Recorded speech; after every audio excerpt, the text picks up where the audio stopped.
Hello friend, welcome to my YouTube channel only chemistry.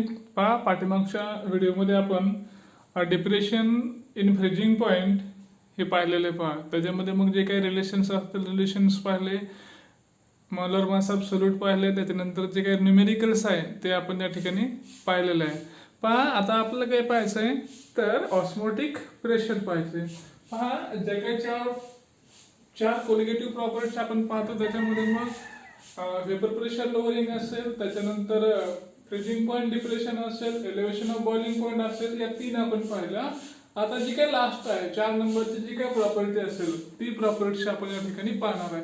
म्हणजे चौथी जी काही फिजिकल प्रॉपर्टी आहे जी काय आहे कोलिगेटिव्ह प्रॉपर्टी आहे ती म्हणजे आहे ऑस्मोटिक प्रेशर. आता हे ऑस्मोटिक प्रेशर आहे हे आधी स्टडी करण्यासाठी ऑस्मोसिस, त्याच्यानंतर सेमी परमिएबल मेम्ब्रेन वगैरे ह्या ज्या काही टर्म आहेत त्या आपण काय करूया डिटेल्स मध्ये या ठिकाणी पाहणार आहे. तर पहिली टर्म आहे पहा सेमी परमिएबल मेम्ब्रेन.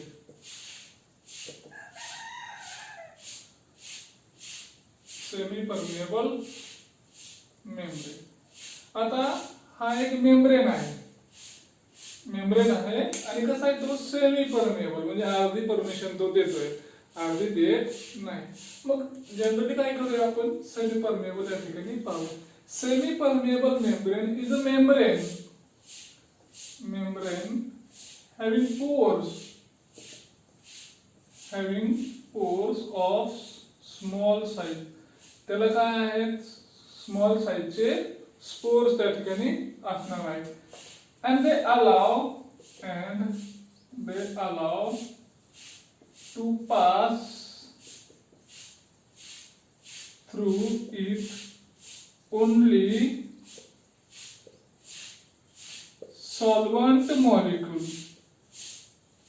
ते कोणाला परमिशन देतात फक्त पास व्हायला? सॉल्व्हंट मॉलिक्यूलला परमिशन देतात. त्याला म्हणायचं सेमी परमिएबल मेम्ब्रेन. त्याला म्हणतो आपण semi permeable membrane. and do not pass solute particles. जो मेम्ब्रेन फक्त काय करतो सॉल्व्हंट मॉलिक्यूलला पास करतो त्याला म्हणायचं सेमी परमिएबल मेम्ब्रेन. त्याला काय म्हणतो मग सेमी परमिएबल मेम्ब्रेन या ठिकाणी आपण त्याला म्हणतो. चला पुढे मग पाहूया. ऑस्मोसिस आहे आपलं. झाला हा एक मेम्ब्रेन झाला. आता सेकंड आहे आपलं ऑस्मोसिस आहे. तर सेकंड ऑस्मोसिस आपण या ठिकाणी पाहूया.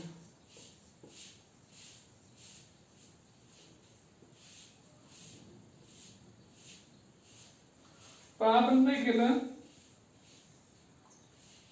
याच्यामध्ये काय केलं हा सेमी परमिएबल मेम्ब्रेन जर आपण ठेवला तर इकडच्या बाजूला आपण काय म्हणूया सॉल्व्हंट आहे आणि इकडे आहे आपलं सोल्युशन. हे असं जर ठेवलं आपण तर आपलं असं पाहायला मिळतं की हा जो काही सॉल्व्हंट आहे याच्यामधून तो पास होतो आणि सोल्युशन कडे जातो. आता ह्या मेम्ब्रेन काय करतो फक्त सॉल्व्हंटला पास करतो त्या ठिकाणी.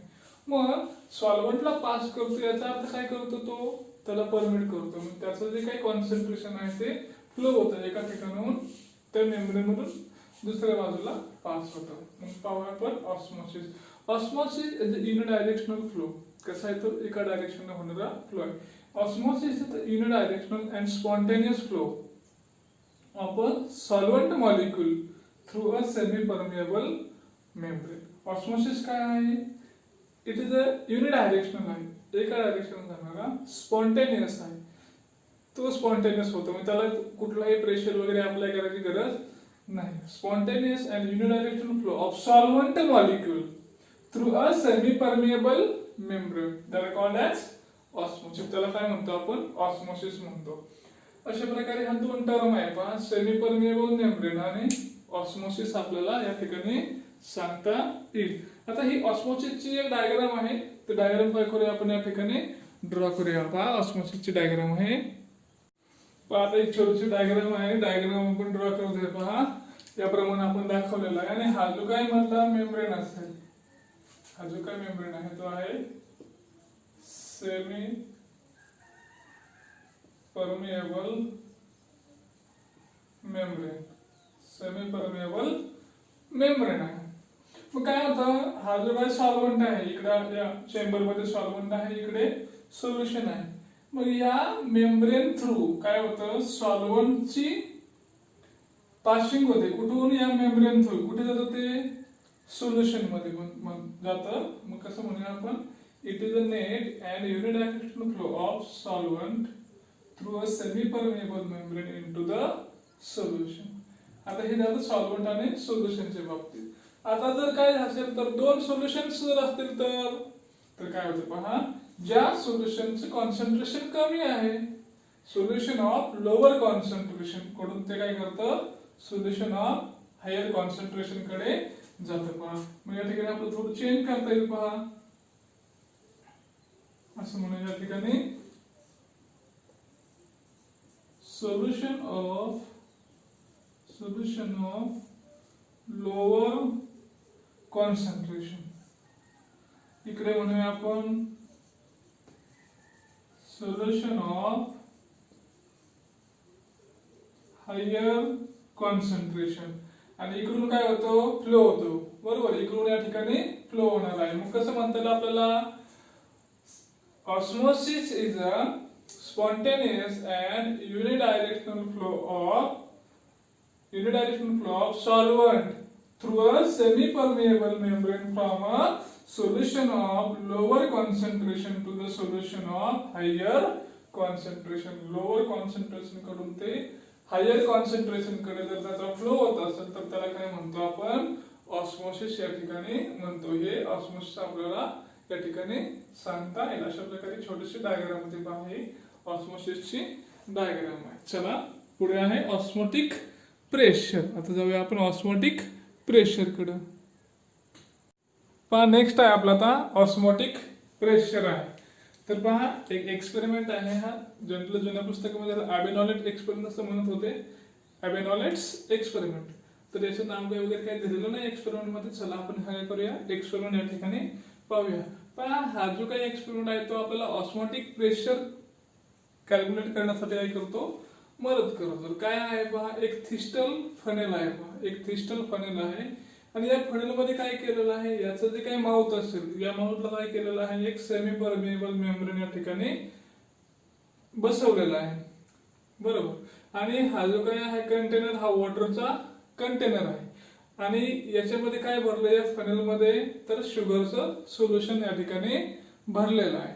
आता आपल्याला काय पाहायचं, तर ऑस्मोटिक प्रेशर पाहिजे पहा. आता ज्या वेळेस याच्यामध्ये दोन सोल्युशन्स आले पहा आणि ते दोन्ही कशाने सेपरेट केलेले आहेत, तर सेमी परमेबल मेम्ब्रेनने ते सेपरेट केलेले आहेत. आता सेमी परमेबल मेम्ब्रेन असेल म्हणजे त्या ठिकाणी काय होणार आहे, तर ऑस्मोसिस होणार आहे पहा. त्या ठिकाणी काय होईल, ऑस्मोसिस होईल. मग ऑस्मोसिस जर झालं तर ऑस्मोसिसची टर्म डेफिनेशन काय म्हणतो आपण, it is a spontaneous and unidirectional flow of solvent into the solution. Solvent काय होणार आहे, सोल्युशन मध्ये पास होणार आहे. मग पहा या ठिकाणी कसं आपल्याला सांगता येईल, हे आहे वॉटर म्हणजेच काय आपला सॉल्व्हंट आहे. मग हा सॉल्व्हंट काय करेल, या सेमी परमेबल मेम्ब्रेनमधून काय होणार आहे, पास होणार आहे. कुठे जाईल तो, शुगर सोल्युशन मध्ये जाणार आहे.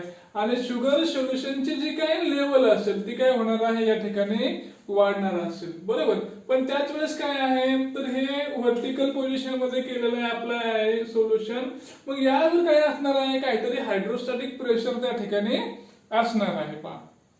हायड्रोस्टॅटिक प्रेशर असणार आहे. When we set up this arrangement, the solvent molecule pass into the semi-permeable membrane and that are goes into the sugar solution. ते कुठे जाणार आहे, शुगर सोल्युशन मध्ये या ठिकाणी जाणार आहे. मग शुगर सोल्युशन मध्ये जर ते गेले तर काय होणार आहे, the level in the column of sugar solution rises up till the hydrostatic pressure and the pressure of that solvent is becomes equal. Means forward and reverse जो काही प्रेशर असेल, दोन्ही प्रेशर असतील ते सारखे होईपर्यंत काय होणार आहे, ती लेवल काय होणार आहे, वाढत जाणार आहे. मग अशी एक कंडिशन येईल की ज्या कंडिशनला काय होईल, वरतून येणारा प्रेशर हायड्रोस्टॅटिक प्रेशर असेल आणि हा जो काय इकडचा प्रेशर असेल, सॉल्व्हंटचा जो काही प्रेशर असेल तो कसा असेल, सारखा असेल, त्या वेळेत जो काही ऑस्मोटिक प्रेशर असेल तो किती असेल, जेवढा हा काय असेल हायड्रोस्टॅटिक प्रेशर असेल. मग कसं म्हणता येईल आपल्याला, the hydrostatic pressure that stop the net flow of solvent through the semipermeable membrane is a osmotic pressure. तो काय असेल, त्याचा ऑस्मोटिक प्रेशर असेल. किती असेल तो प्रेशर, तर तो किती, इथं जी काही व्हॅल्यू असेल ऑस्मोटिक प्रेशरची तेवढा काय असेल आपला ऑस्मोटिक प्रेशर त्या ठिकाणी असणार आहे. पहा डेफिनेशन कशी होईल या ठिकाणी, the hydrostatic pressure that stop osmosis. Hydrostatic pressure that stop म्हणजे काय होणार आहे, इकडचा फ्लो काय होणार आहे, बंद होणार आहे. तो बंद झाला म्हणजे काय, हा प्रेशर आणि इकडचं प्रेशर काय झाले, सारखे झाले. The hydrostatic pressure that stop osmosis is an osmotic pressure and it is denoted by a symbol pi. तो कसं दाखवतो आपण, पाय या सिंबल न दाखवतो. The osmotic pressure is find out from this H rho G. H rho G ने आपण करू शकतो, तो फाइंड आउट करू शकतो. H is the height of that column. H काय असेल, या कॉलमची हाइट असेल. रो काय असेल, त्या लिक्विडची डेन्सिटी असणार आहे. आणि जी काय असणार, एक्सेलरेशन ड्यू टू ग्रॅव्हिटी, असं हे तीन असेल. या तिघावरून काय करू शकतो आपण, ऑस्मोटिक प्रेशर त्या ठिकाणी फाइंड आउट करू शकतो. अशा प्रकारे हे आपल्याला या ठिकाणी सांगता येईल. ऑस्मोटिक प्रेशर कसं आपण मेजर करू शकतो. छोटासा एक स्टुडंट आहे, यानुसार आपण काय करू शकतो, है ऑस्मोटिक प्रेशर जो असेल तो ऑस्मोटिक प्रेशर आपण या ठिकाणी फाइंड आउट करू शकतो.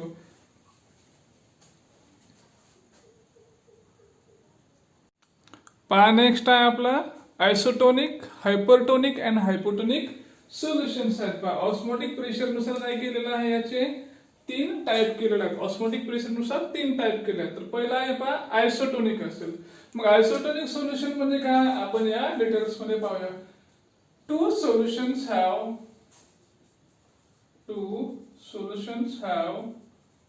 Same osmotic pressure are called isotonic solutions. काय डेफिनेशन होईल याची, दोन सोल्युशन्स आहेत आणि दोघांचा ऑस्मोटिक प्रेशर काय आहे, सेम आहे, त्याला म्हणतो आपण isotonic solution. For example 0.1 molar urea and 0.1 molar sucrose solution, 0.1 molar sucrose solution and 0.1 molar urea solution having same osmotic pressure are called isotonic solution. त्याला काय म्हणतो आपण, आयसोटोनिक. आयसो म्हणजे काय, सेम असेल त्याचा ऑस्मोटिक प्रेशर जो काय असेल, दोन सोल्युशन्स असतील त्याचं काय असणार आहे, सेम त्या ठिकाणी असणार आहे. मग आता त्याचा ऑस्मोटिक प्रेशर काय आहे, सेम आहे आणि दोन्ही काही घेतले आपण, एका कंटेनर मध्ये घेतली. पहा असा एक कंटेनर घेतला आणि त्याच्यामध्ये काय केला, हा सेमी परमिएबल मेम्ब्रेन या ठिकाणी आपण ठेवला. हा सेमी परमिएबल मेम्ब्रेन ठेवला. इकडे काय ठेवला आपण, 0.1 मोलार युरिया ठेवलं आणि इकडे काय ठेवलं, 0.1 मोलार सुक्रोज ठेवलं.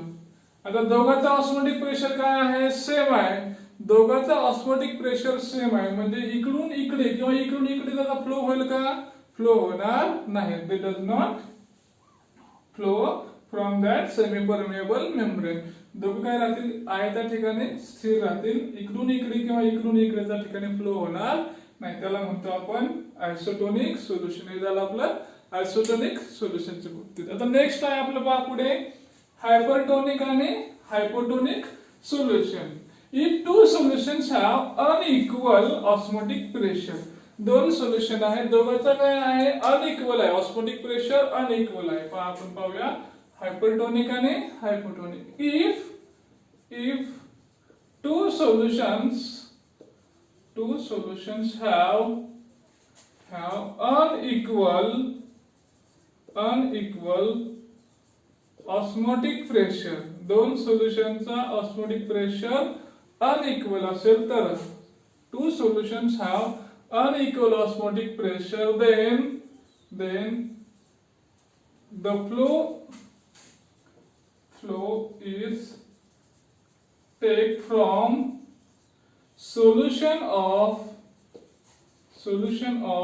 lower concentration to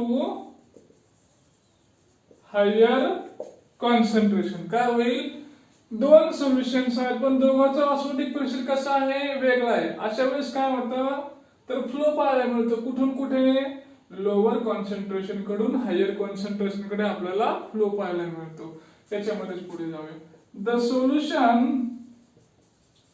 solution with higher osmotic pressure, ज्या सोल्युशनचा ऑस्मोटिक प्रेशर कसा आहे, हाय आहे, they are called as hypertonic. The solutions with higher osmotic pressure are called hypertonic and solution with lower osmotic pressure is called hypotonic solution. त्याला काय म्हणतो आपण, hypotonic solutions म्हणतो. अशा प्रकारे आपल्याला हे हायपरटोनिक आणि हायपोटोनिक या ठिकाणी आपल्याला सांगता येईल. पहा अशा प्रकारे काय केलेलं आहे, दोन त्याचे टाइप केलेले आहेत. पहा एक्झाम्पल घेऊया आपण. पहा या ठिकाणी एक्झाम्पल घेऊया सुक्रोजचा आणि युरियाचा. मग त्या ठिकाणी सांगता येईल आपल्याला टू सोल्युशन्स हॅव अनइक्वल. आता कॉन्सन्ट्रेशन दोघांचं सेम होतं, त्यावेळेस त्यांचा ऑस्मोटिक प्रेशर सेम होता. For example sucrose having higher osmotic pressure than urea solution असं असेल. मग यातलं सुक्रोज काय झालं आपलं, आता हे सुक्रोज सोल्युशन कसं झालं आपलं, हायपरटोनिक, आणि युरियाचं सोल्युशन काय झालं आपलं, हायपोटोनिक. अशा प्रकारे हे आपलं या ठिकाणी सांगता येईल. हायपरटोनिक, हायपोटोनिक आणि आयसोटोनिक असं त्याचे हे तीन टाइप्स आहेत. कशानुसार, ऑस्मोटिक प्रेशर नुसार त्याचे तीन टाइप. डेफिनेशन साठी वगैरे हे लक्षात ठेवा. चला पुढे जाऊया. पहा नेक्स्ट आहे आपलं osmotic pressure and concentration of solute. Osmotic pressure आणि कॉन्सन्ट्रेशन ऑफ सोल्यूट याच्याशी कसं रिलेटेड आहे. पहा काय म्हणले, फॉर एव्हरी डायल्यूट सोल्युशन, प्रत्येक डायल्यूट सोल्युशन संदर्भात osmotic pressure follow the equation. काय इक्वेशन आहे ऑस्मोटिक प्रेशरचं, तर pi is equal to N2RT upon V. जसे की आपलं PV is equal to NRT equation आहे, तसंच हे इक्वेशन आहे. Pi is equal to N2RT upon fee. तर एक नंबर दिलेला आहे. Here Phi is a volume in dm cube, N2 is a number of moles of non-volatile solute, R is a gas constant and that value is a 0.08206 dm cube atmosphere Kelvin inverse mole inverse and pi is the osmotic pressure in atmosphere. असे त्याच्या values आहेत. But N2 upon V equal to molarity. N2 upon V numbers of moles of solute in volume dm cube आहे, litre मध्ये आहे ते, म्हणजेच काय त्याची मोलॅरिटी आहे. पहा बाकी सगळ्या ठिकाणी आपण काय पाहिलं, मोलॅरिटी पाहिलं. पण ऑस्मोटिक प्रेशर असेल, हा ऑस्मोटिक प्रेशर एका स्पेसिफिक टेम्परेचरला आपण घेत असतो, एका स्पेसिफिक टेम्परेचरला घेतो. म्हणून काय केलेलं आहे आपण इथं मोलॅरिटी ऐवजी मोलॅरिटी घेतलेला आहे. का घेतलं तर because osmotic pressure of a solution is measured at a specific definite temperature and that is the reason for we select this molarity in place of molarity. मग ही जी काय व्हॅल्यू आहे, काय व्हॅल्यू आली आपल्याला N2 upon V equal to M, ती जी value आहे equation 1 मध्ये घेतल्यानंतर काय होईल, देन इक्वेशन 1 इज पाय इज इक्वल टू MRT. पायची काय व्हॅल्यू आली आपल्याला MRT. अशा प्रकारे हे मोलार मास ऑस्मोटिक प्रेशर आणि मोलार मास ऑफ सोल्यूट किंवा कॉन्सन्ट्रेशन ऑफ सोल्यूट असेल तर या ठिकाणी याचं रिलेशन येईल पहा, ऑस्मोटिक प्रेशर आणि MRT अशा प्रकारे आपल्याला हे मिळालं. आता नेक्स्ट याच्यामध्ये लास्ट पॉइंट आहे आपला पहा, काय आहे तो लास्ट पॉइंट आपला पहा, molar mass of solute from osmotic pressure. सोल्यूटचं जे काही मोलार मास असेल ते आपल्याला कशावरून शोधता आलं पाहिजे, ऑस्मोटिक प्रेशर नुसार आपल्याला शोधता आलं पहा. इथेच आपल्याला इक्वेशन मिळालेलं आहे पहा, हे इक्वेशन मिळालेलं आहे, इक्वेशन नुसार पुढे जायचं आपल्याला पहा. आता काय हेडिंग आहे आपलं, molar mass of solute from osmotic pressure. Osmotic pressure नुसार त्याचं सोल्यूटचं मोलार मास आपल्याला कसं शोधता येईल पहा. इक्वेशन आपल्याला काय मिळालंय, pi is equal to N2RT upon V मिळालेलं आहे, बरोबर. मग काय करूया आपण, हा N2 काय आहे, numbers of moles of solute त्या ठिकाणी असणार. मग हे जे काय आहे N2 ची व्हॅल्यू आहे ती कशी शोधता येईल आपल्याला. Suppose the mass of solute in V liters of a solution is W2 and its molar mass M2, then N2 become, काय म्हणूया, या N2 जे काय मोल्स आहेत त्याचं किती वेट आहे, W2 त्याचं मास असेल, and its molar mass is a M2, then N2 is equal to W2 upon M2. त्याची व्हॅल्यू काय येईल, W2 upon M2. then पाय इज इक्वल टू, मग पायची व्हॅल्यू काय होईल, तर आपल्याला या ठिकाणी पायची व्हॅल्यू मिळेल पहा, पाय इज इक्वल टू W2RT, पाय is equal to W2RT upon काय आहे या ठिकाणी M2 आणि हा आपल्याला फी राहिला, किंवा और M2 is equal to W2RT upon pi into fee.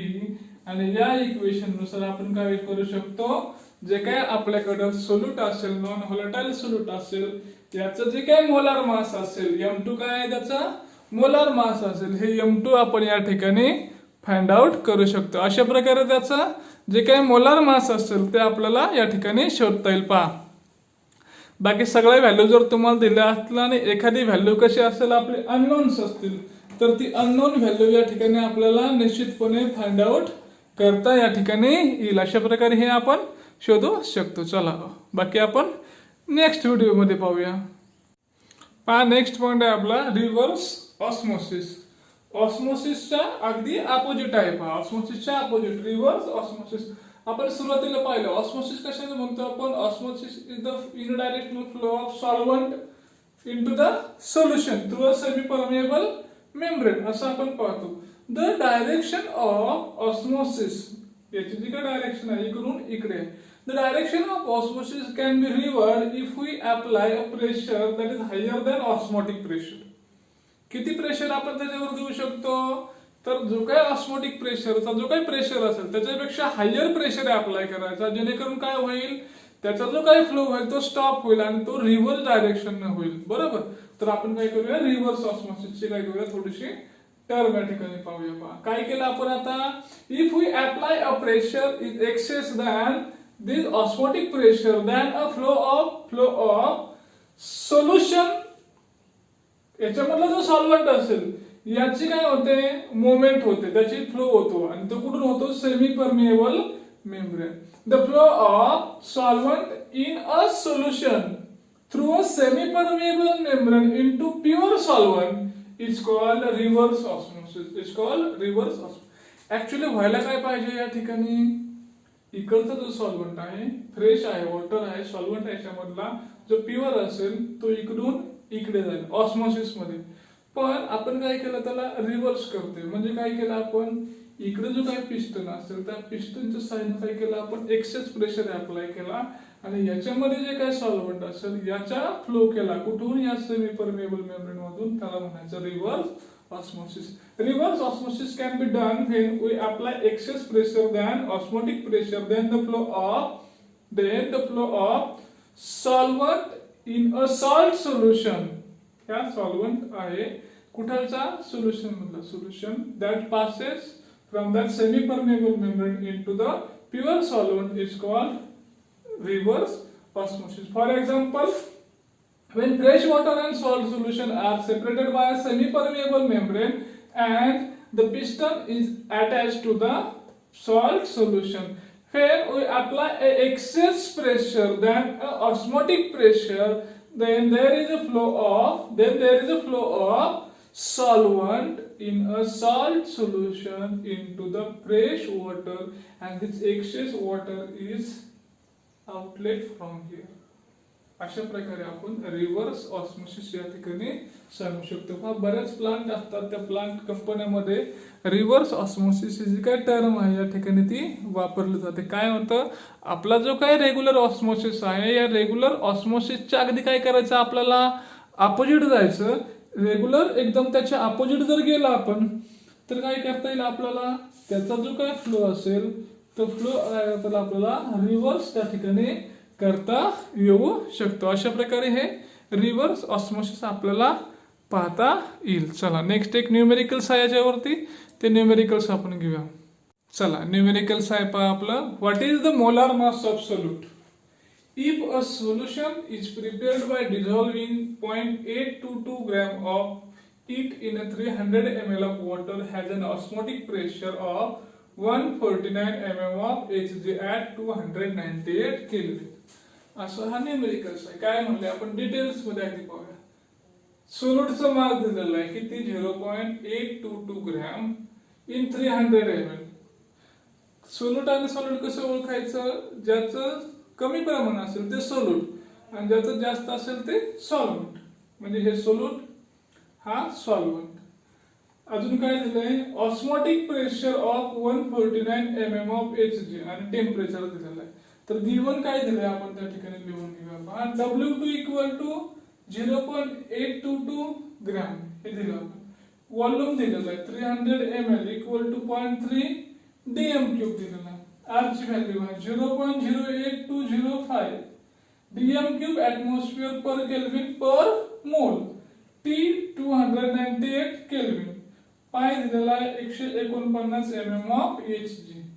आता 149 mm ऑफ Hg जर आपल्याला ऍटमॉस्फियर मध्ये कन्वर्ट करावं लागेल तर 760 mm ऑफ Hg पर ऍटमॉस्फियर हा आहे, त्याला डिवाइड करायचं.